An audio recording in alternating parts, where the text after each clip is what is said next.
കമ്പോർട്ടില്ലേ 6-7 കൊല്ലം കൂട്ടിയിട്ടേക്ക് ഒരു സ്ത്രീ വന്നു വെച്ചാൽ ഏത് പത്രം ആര് വന്നാലും ഇവിടെ ചോദിക്കും അമ്മൂമ്മ ഇവിടെ ടോയ്ലറ്റ് എവിടെയുണ്ട്, അമ്മൂമ്മ ഇത്തിരി കക്കൂസി പോണെങ്കിൽ എവിടെ പോകണം. ഞാൻ പറയുന്നത് അവിടെ ഉണ്ട് മക്കളെ, കോവിലിനകത്തുണ്ടെന്ന് പറയും. പക്ഷെ ഇതിന് മുമ്പേ ഒരാൾ വന്ന് എൻ്റെ ചോദിച്ചായിരുന്നു ഇവിടെ നിങ്ങൾക്ക്. ഞാൻ പറഞ്ഞു എനിക്ക് വളരെ ബുദ്ധിമുട്ടുള്ള ഒരു കാര്യമാണ്, നമുക്കിത് പോവാനും വരാനും ഉള്ളത്. 4 കോടി രൂപ കൊടുത്ത് പണിത് അതിന്റെ പാതി മതിയല്ലോ ഇത് പണിതില്ല. ഇതിന് 4 കോടി വേണോട്ടോ, വേണ്ട 4 കോടി വേണ്ട.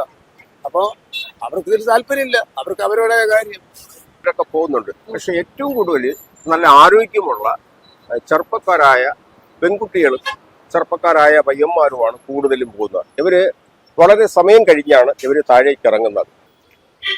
നമസ്കാരം. ഞാനിപ്പോൾ നിൽക്കുന്നത് തിരുവനന്തപുരത്തിലെ ഹൃദയഭാഗങ്ങളിൽ ഒരു ഭാഗത്താണ്. അതായത് തിരുവനന്തപുരത്ത് ഏറ്റവും കൂടുതൽ ആളുകൾ എത്തിപ്പെടുന്ന ഒരു പ്രദേശം കിഴക്കേക്കോട്ട. നമുക്കറിയാം, ശ്രീ പത്മനാഭസ്വാമി ക്ഷേത്രത്തിന്റെ സമീപത്തായതുകൊണ്ട് ഒരു വലിയ വിശ്വാസി സമൂഹം തന്നെ കാണാനും പ്രാർത്ഥിക്കാനും ഒക്കെയായിട്ട് ഇവിടെ എത്തിച്ചേരുന്നുണ്ട്. അതേ സമയത്ത് മറുവശത്ത് കിഴക്കേക്കോട്ട ബസ് സ്റ്റാൻഡാണ്. KSRTC അടക്കമുള്ള നിരവധി സർവീസുകൾ ഇതിലൂടെ ഉള്ളതുകൊണ്ട് ഇവിടെയും എത്തുന്നുണ്ട് നിരവധി പേർ. പക്ഷേ ഒരു ദിവസം ലക്ഷക്കണക്കിന് പേർ ഇങ്ങനെ വന്നു പോകുന്ന തലസ്ഥാനത്തിന്റെ ഏറ്റവും വലിയ പ്രധാനപ്പെട്ട ഈ ഒരു സ്ഥലത്ത് കൃത്യമായിട്ടൊന്ന് ഒരു ടോയ്ലറ്റ് പോലും ഉണ്ടാക്കാനുള്ള സാഹചര്യം ഇതുവരെയുള്ള ഭരണാധികാരികളെ കൊണ്ട് സാധിച്ചിട്ടില്ല എന്നുള്ളതാണ്. നമുക്കറിയാം, കിഴക്കേക്കോട്ടയിൽ ഏറ്റവും വലിയ ശ്രദ്ധേയമാകുന്ന ഒരു മേൽപ്പാലമുണ്ട്, ഒരു കാൽനടപ്പാലം. ആ ഒരു പാലത്തിന് എത്ര രൂപയാണ് ചെലവ്? 4 കോടിയോളം രൂപ ചെലവെന്നാണ് ഗൂഗിൾ പറയുന്നത്. കൃത്യമായിട്ടുള്ള കണക്കുകൾ സർക്കാരിനോട് അന്വേഷിക്കുമ്പോൾ മനസ്സിലാവുകയും ചെയ്യും. അത്തരത്തിൽ ഒരു തരത്തിലും ഉപയോഗിക്കാത്ത ഒരു പദ്ധതിക്ക് വേണ്ടി, ഒരു സംഭവത്തിന് വേണ്ടി 4 കോടി ചിലവാക്കുന്ന സർക്കാരിന് ഇവിടെയുള്ള ഒരു പൊതു ശൗചാലയത്തിന് ചിലവാക്കാൻ വേണ്ടി പണമില്ല എന്നുള്ള ആ ഒരു ദയനീയ അവസ്ഥയിലേക്കാണ് നമ്മൾ എത്തുന്നത്. ഇവിടെ ഒരു പൊതു ടോയ്ലറ്റ് ഉണ്ട്, പബ്ലിക് ടോയ്ലറ്റ് ഉണ്ട്. ആ ഒരു പബ്ലിക് ടോയ്ലറ്റിന്റെ ദയനീയ അവസ്ഥ നിങ്ങൾക്ക് നേരിട്ട് നോക്കിയാൽ മനസ്സിലാകും. എന്തായാലും ഈ വിഷയവുമായി ബന്ധപ്പെട്ട് നമ്മളോട് സംസാരിക്കാൻ ഈ സ്വതന്ത്രനായിട്ട് മത്സരിച്ചിട്ടുള്ള സാമൂഹിക പ്രവർത്തകനായിട്ടുള്ള ചാല മോഹനൻ ഉണ്ട്. സർ, എന്താണ് ഇവിടുത്തെ ഒരു സാഹചര്യം? നാം തുടക്കത്തിൽ പറഞ്ഞതുപോലെ തന്നെ 4 കോടിയോളം രൂപ ചെലവിട്ട് ഒരു പദ്ധതി, അതാണ് ആ കാണുന്ന മേൽപ്പാലം എന്ന് പറയുന്നത്. പക്ഷേ ഇപ്പോൾ ഈ മറുവശത്തേക്ക് നോക്കുമ്പോൾ ഇതാണ് ഇവിടുത്തെ അവസ്ഥ. എന്താണ് യഥാർത്ഥത്തിൽ ഇവിടെ സംഭവിച്ചുകൊണ്ടിരിക്കുന്നത്? അല്ല, ആ പറഞ്ഞ 100% ശരിയാണ്. ഇവിടെ വരുന്ന 10,000-കണക്കിന് ജനങ്ങൾ തങ്ങുന്ന ഈ പ്രധാന ഏരിയ, അതിൽ ഏറ്റവും കൂടുതൽ കുട്ടികളും സ്ത്രീകളും ഒക്കെയാണ്. പുരുഷന്മാർ എവിടെയെങ്കിലും പോയി മൂത്രം ഒഴിക്കും. ഈ സ്ത്രീകൾക്ക് ഇവിടെ വന്ന് അവർക്ക് മലമൂത്രം വിസർജനം നടത്താൻ വേണ്ടി വർഷങ്ങൾക്ക് മുമ്പ് ഉണ്ടായിരുന്നു. ഏതാണ്ട് ഒരു 50 വർഷത്തെ പഴക്കം വരും. ആ കെട്ടം കാണുമ്പോൾ തന്നെ അറിയാം. അതുകൊണ്ട് ഒരു 10-50 വർഷത്തെ പഴക്കമുണ്ട്. അത് ഇവിടെ വർഷങ്ങളായിട്ടുള്ള, ഞാൻ ഈ മേഖലയിൽ പ്രവർത്തിക്കുന്ന ഒരാളും കൂടെയാണ് സാമൂഹിക രംഗത്ത്. അപ്പൊ ഈ ഒരു കക്കൂസ്, അല്ലെങ്കിൽ ഇവിടുത്തെ ഒരു മൂത്രപ്പുരയും കക്കൂസും ഈ യാത്രക്കാർക്കും ഈ പത്മനാഭസ്വാമി ക്ഷേത്രവുമായി തൊഴാൻ വരുന്നവർക്കും ഈ ക്ഷേത്രത്തിൽ ആരാധന നടത്താൻ വരുന്നവർക്കും വളരെയേറെ ഗുണമാണ്. അതോടൊപ്പം ചാല മാർക്കറ്റ് അടുത്താണ്. ഈ ചാല മാർക്കറ്റിൽ പോലും ഇപ്പോൾ ഒരു കമ്പർട്ട് സ്റ്റേഷനുണ്ട്. അത് ടെൻഡർ കഴിഞ്ഞിട്ടില്ല, പണി പൂർത്തീകരിച്ചിട്ടില്ല, ഡ്രെയിനേജ് ഓട കൊടുത്തിട്ടില്ല എന്ന് പറയുന്നു. അപ്പൊ ഈ മാർക്കറ്റിൽ വരുന്ന വഴിയോര കച്ചവടക്കാരായ സ്ത്രീകൾ ഏറ്റവും കൂടുതൽ വരുന്നുണ്ട്. അവരിവിടെ വന്നാണ് ഈ സാധനങ്ങൾ പർച്ചേസ് ചെയ്ത് കൊണ്ടുപോകുന്നത്. അവർക്ക് പോലും ഒന്ന് മലമൂത്ര വിസർജനം നടത്തണമെങ്കിൽ ഈ ഏരിയയിൽ ഒന്നുമില്ല. ഇപ്പൊ പത്മനാഭസ്വാമി ക്ഷേത്രത്തിന്റെ അവിടെ ഒരെണ്ണമുണ്ട്, അതില്ല, അത് പൂട്ടിയിട്ടിരിക്കുന്നു. പത്മനാഭ ക്ഷേത്രമല്ല, പത്മനാഭ തിയേറ്റർ, സിനിമാ തിയേറ്ററിനോട് ചേർന്ന് ഒരെണ്ണമുണ്ട്, അത് പൂട്ടിയിട്ടിരിക്കുന്നു. ഇതും പൂട്ടിയിട്ടിരിക്കുന്നു. അപ്പോ അങ്ങനെയാണെങ്കിൽ ഈ കോടിക്കണക്കിന് രൂപ ചെലവഴിച്ചുകൊണ്ട് ഈ മേൽപ്പാലം പണിത്, മാത്രമല്ല വിദ്യാഭ്യാസ ചട്ടവും ബഹുമാനപ്പെട്ട ഹൈക്കോടതി ഉത്തരവ് പ്രകാരം സ്കൂളിന്റെ മതിലിനോട് ചേർന്ന് യാതൊരു നിർമ്മാണവും നടത്താൻ പാടില്ല എന്നാണ്. ആ ചട്ടം ലംഘിച്ചുകൊണ്ട് കോടിക്കണക്കിന് രൂപ അവിടെ ചെലവഴിച്ചപ്പോൾ എന്തുകൊണ്ട് ഈ പൊതു കക്കൂസ് അവരെ മെയിൻ്റെനൻസ് ചെയ്ത് നിലനിർത്തിയില്ല? അപ്പൊ ജനങ്ങളോടുള്ള ഒരു വെല്ലുവിളിയാണ്. ജനാധിപത്യ ഭരണത്തിൽ ജനങ്ങളുടെ വെല്ലുവിളിയായിട്ട് ഇതിനെ കാണുന്നത്. ജനങ്ങളുടെ അടിസ്ഥാന പ്രശ്നം പരിഹരിക്കുന്നതിൽ നഗരസഭയും ഗവൺമെന്റും 100% പരാജയമാണ് ഇതുവരെ സംഭവിച്ചത്. ഈ ഒരു ബാത്റൂമിന്റെ കാര്യം നോക്കുമ്പോൾ നമ്മളിപ്പം ഇത് ക്ലോസ് ആയി കിടക്കുന്നതാണ് കാണുന്നത്. പക്ഷെ അതിന്റെ മുകളിലേക്ക് നോക്കുമ്പോൾ പ്ലാസ്റ്റിക്കിന്റെ ഒരു കൂമ്പാരം തന്നെയുണ്ട്. നമുക്കറിയാം, തിരുവനന്തപുരം എന്ന് പറയുന്നത് ഹരിത കർമ്മസേനയുടെ നേതൃത്വത്തിൽ ഏറ്റവും ക്ലീൻ ആയിട്ട് കൊണ്ടുപോയ ഒരു നഗരസഭയാണ് എന്നാണ് മേയർ ആര്യ രാജേന്ദ്രൻ അടക്കം പറഞ്ഞത്. അങ്ങനെയുള്ള അതേ നഗരസഭയുടെ ഒരു ലുക്കാണ് നമ്മളിപ്പോ ഇങ്ങനെ കാണുന്നത്. അതായത് ഒരു ബിൽഡിങ്ങിന്റെ മുകളിലടക്കം ഇത്തരത്തിൽ വേസ്റ്റുകൾ കുന്നുകൂടി കിടക്കുകയാണ്. വേസ്റ്റുകൾ കുന്നുകൂടി മാത്രമല്ല, ഈ മരം തന്നെ അതിന്റെ മുകളിൽ പൊടിച്ചു നിൽക്കുകയാണ്. ഈ മരം തന്നെ അതിന്റെ മുകളിൽ പൊടിച്ചു നിൽക്കുകയാണ്. അപ്പോൾ ആ കെട്ടിടം തകർന്നുകൊണ്ടിരിക്കുകയാണ്. ഇതിപ്പോ സംരക്ഷിത സ്മാരകത്തിന്റെ ഫ്രണ്ടിൽ യഥാർത്ഥത്തിൽ മതിലിനോട് ചേർന്ന് ഈ ടോയ്ലറ്റ് നിർമ്മിക്കാൻ പാടില്ല. അതൊരു നിയമമാണ്. അതിന് കുറച്ചും അകലമിട്ട് ഈ ഈ പൊതു കക്കൂസ് ഇവിടെ പുനഃസ്ഥാപിക്കണം. ഇല്ലാത്ത പക്ഷം ഇതിനകത്ത് സർക്കാരിന്റെ തന്നെ പത്മനാഭസ്വാമി ക്ഷേത്രത്തിന്റെ ഇറങ്ങുന്ന ഭാഗത്ത് തന്നെ സർക്കാർ ഭൂമി അല്ലാതെയും ഉണ്ട്. അവിടെയും വെക്കാം. സർക്കാരിന്റെ കൈവശമാണ് ആ ഭൂമി. അതൊരു വ്യക്തിയുടെ കയ്യിൽ നിന്ന് പിടിച്ചെടുത്തതാണ്. അപ്പൊ ആ സ്ഥലവും പൂട്ടിയിട്ടിരിക്കുകയാണ്. അപ്പൊ ഇത് അങ്ങനെയാണെങ്കിൽ ചട്ടവിരുദ്ധമായ ഒട്ടനവധി കച്ചവട സ്ഥാപനങ്ങൾ ഈ മതിലിനോട് ചേർന്ന് കെട്ടിപ്പൊക്കിയിട്ടുണ്ട്. അതൊന്നും മാറ്റിയിട്ടില്ല. അത് മാറ്റാൻ KSRTയുടെ സ്ഥലമെന്നാണ് അവർ പറയുന്നത്. പക്ഷെ ഈ പൊതു കക്കൂസ് അടിയന്തരമായിട്ട് നഗരസഭയും ഗവൺമെന്റും മുൻകൈയെടുത്ത് ഈ MLA എന്ന് പറയുന്ന ഒരാൾ ഇങ്ങോട്ടൊന്നും കാണാനില്ല. അദ്ദേഹം ജയിച്ചതല്ലാതെ ഈ MLA തിരുവനന്തപുരം സെൻട്രൽ മണ്ഡലത്തിലെ MLA ജയിച്ചതല്ലാതെ ഇത്തരം വിഷയങ്ങളുമായി ബന്ധപ്പെട്ട് ഈ പ്രദേശത്തൊന്നും അദ്ദേഹം വരാറില്ല. MLA വരാറില്ല. ഇനിയിപ്പോൾ ആകെ നമുക്കുള്ള ഒരു പ്രതീക്ഷ, പുതിയ ഒരു ഭരണസമിതി തിരുവനന്തപുരം നഗരസഭയ്ക്ക് വന്നിട്ടുണ്ട്. പുതിയ ഭരണസമിതി ഇത്തരം വിഷയങ്ങളിൽ നടപടി ഉണ്ടാവുമെന്നും ആ പ്രശ്നങ്ങൾക്ക് ഒരു പരിഹാരം കാണുമെന്നും വിശ്വസിക്കുന്നു. ബുദ്ധിമുട്ട് വന്നവരൊക്കെ പോകണമെങ്കിൽ മൂത്രമൊഴിക്കാനില്ല. മൂത്രമൊഴിക്കാൻ ഭയങ്കര പ്രയാസം.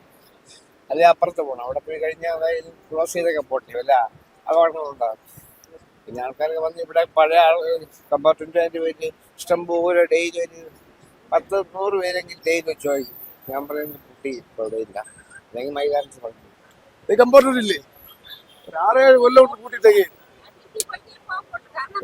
ഒരു സ്ത്രീ വന്നു വെച്ചാൽ യാതൊരു പത്രം ആര് വന്നാലും ഇവിടെ ചോദിക്കാം, അമ്മൂമ്മ ഇവിടെ ടോയ്ലറ്റ് എവിടെയുണ്ട്, അമ്മൂമ്മ ഇത്തിരി കക്കൂസി പോണെങ്കിൽ എവിടെ പോകണം. ഞാൻ പറയുന്നത് അവിടെ ഉണ്ട് മക്കളെ, കോവിലിനകത്തുണ്ടെന്ന് പറയും. പക്ഷെ ഇന്നാൾ ഇതിന് മുമ്പേ ഒരാൾ വന്ന് എൻ്റെ ചോദിച്ചായിരുന്നു ഇവിടെ നിങ്ങൾക്ക്. ഞാൻ പറഞ്ഞു എനിക്ക് വളരെ ബുദ്ധിമുട്ടുള്ള ഒരു കാര്യമാണ്, നമുക്കിത് പോവാനും വരാനും ഉള്ളത്. വേറെ നമുക്കൊരു പ്രശ്നമില്ല. ഈ ടോയ്ലറ്റിന്റെ കാര്യം തന്നെ കഷ്ടം. നിങ്ങൾ എങ്ങനെയെങ്കിലും അതിനൊരു പരിഹാരം കണ്ടെത്തി തരും.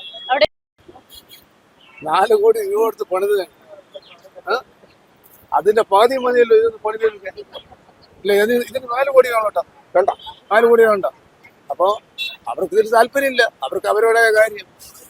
ഏകദേശം 4 കോടി രൂപ ചെലവഴിച്ച് ഈ നടപ്പാത എന്ന് നഗരസഭ പറയുന്ന ഈ മേൽപ്പാലം ഇപ്പോഴും പരസ്യമാണ്. ഈ പരസ്യം എന്ന് പറയുമ്പോൾ നഗരസഭയ്ക്ക് അല്ലെങ്കിൽ ഗവൺമെന്റിന് പരസ്യ ഇനത്തിൽ ലക്ഷക്കണക്കിന് രൂപയാണ് കിട്ടുന്നത്. ഈ പരസ്യ ഇനത്തിൽ നഗരസഭയ്ക്ക് ലക്ഷക്കണക്കിന് രൂപ കിട്ടുന്നു. അതാണല്ലോ ഈ പരസ്യം ഇപ്പോഴും കാണിച്ചുകൊണ്ടിരിക്കുന്നത്. ഇതിൽ മറ്റൊരു കാര്യമുണ്ട്. ഈ പരസ്യം എവിടെയാണ് ഇരിക്കുന്നത്? പരസ്യം സ്കൂളിന്റെ മതിലിനോട് ചേർന്നാണ് ഈ പരസ്യം ചെയ്തിരിക്കുന്നത്. 2002 ഹൈക്കോടതി ഉത്തരവ് പ്രകാരം സ്കൂളിന്റെ വിദ്യാഭ്യാസ സ്ഥാപനങ്ങളുടെ മതിലിനോട് ചേർന്ന് പരസ്യങ്ങളോ നിർമ്മാണ പ്രവർത്തനങ്ങളോ നടത്താൻ പാടില്ല. അതിന്റെ ഉത്തരവ് എന്റെ കയ്യിലുണ്ട്. ഒരു വികസനം, ഇതൊരു വികസനത്തിന്റെ ഭാഗമായിട്ടാണെന്നാണല്ലോ പറയുന്നത്. നമ്മൾ ഒരിക്കലും വികസനത്തിനെതിരല്ല. ഇങ്ങനെ ഒരു നടപ്പാത തിരുവനന്തപുരത്ത് കൊണ്ടുവരികയാണെങ്കിൽ പൂർണ്ണമായിട്ടും അതിനെ സപ്പോർട്ട് ചെയ്യേണ്ട ആളുകളാണ്. ഒരു പൊതുപ്രവർത്തകൻ എന്ന നിലയിലും ഒരു മാധ്യമ പ്രവർത്തക എന്നുള്ള നിലയിലും. പക്ഷെ ഞാൻ കണ്ടെടുത്തോളം ഇവിടെ ഇന്നേ വരെ ഇതുവഴി ഒരാൾ പാസ് ചെയ്ത് പോകുന്നത് കണ്ടിട്ടില്ല. ഇത് ഉപയോഗിക്കുന്നുണ്ടോ? ഉപയോഗപ്രദമാണോ ഇങ്ങനെയൊരു മേൽപ്പാലം? അല്ല, ആരും പോകുന്നില്ല എന്ന് ഞാൻ പറയില്ല. ഇപ്പൊ തന്നെ 1-2 പേരൊക്കെ പോകുന്നുണ്ട്. പക്ഷെ ഏറ്റവും കൂടുതൽ നല്ല ആരോഗ്യമുള്ള ചെറുപ്പക്കാരായ പെൺകുട്ടികളും ചെറുപ്പക്കാരായ പയ്യന്മാരുമാണ് കൂടുതലും പോകുന്നത്. ഇവര് വളരെ സമയം കഴിഞ്ഞാണ് ഇവര് താഴേക്ക് ഇറങ്ങുന്നത്. എന്താണ് അതിന്റെ പിന്നിലെന്ന് ഗവൺമെന്റും അല്ലെങ്കിൽ പോലീസും ഒക്കെ കണ്ടുപിടിക്കട്ടെ. അവർക്ക് നിൽക്കാൻ പറ്റിയ മറവാണ് ഈ പരസ്യ LED ബോർഡ്. ഇതിന്റെ പുറകിൽ അവർ നിന്ന് കഴിഞ്ഞാൽ ഇവിടെ നിൽക്കുന്നവർക്കും കാണാൻ പറ്റില്ല. ആ സൈഡിലാണെങ്കിൽ പാവപ്പെട്ട കുറച്ച് കുട്ടികൾ പഠിക്കുന്ന ഒരു സ്കൂളാണ്. ആ സ്കൂളിന്റെ ഗ്രൗണ്ടാണ്, അല്ല ആ മരങ്ങളുടെ ഇടയിലാണ്. അപ്പൊ അവിടെ നിന്നും പ്രതിഷേധമില്ല, പബ്ലിക്കിന്റെയും പ്രതിഷേധമില്ല. അതാണ് ഈ മേൽപ്പാലത്തിലെ ഈ പരസ്യ ബോർഡ് വെച്ച് മറച്ചിരിക്കുന്നത്. ഇത് ചട്ടവിരുദ്ധമാണ്. ബഹുമാനപ്പെട്ട ഹൈക്കോടതി ഉത്തരവ് പ്രകാരം ഇത് ചട്ടവിരുദ്ധമാണ്. ഇനി മറ്റൊന്ന്, ഈ ഇത്രയും രൂപ ചെലവഴിച്ചപ്പോൾ എന്തുകൊണ്ട് ഇതിന്റെ നേരെ പത്മനാഭ തിയേറ്റർ ചേർന്ന ഒരു പബ്ലിക് ടോയ്ലറ്റ് ഉണ്ട്, അത് കുറെ നാളായി പൂട്ടിയിട്ടിരിക്കുകയാണ്, വർഷങ്ങളായി.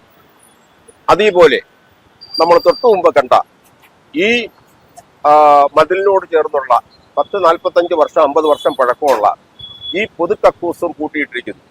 അപ്പൊ ഈ പ്രദേശത്ത് ഒരു ദിവസം 1 ലക്ഷം പേരാണ് ഇവിടെ നിന്ന് പാസ് ചെയ്തു പോകുന്നത്. ഞാൻ ഈ പ്രദേശത്തുള്ള ആളാണ്.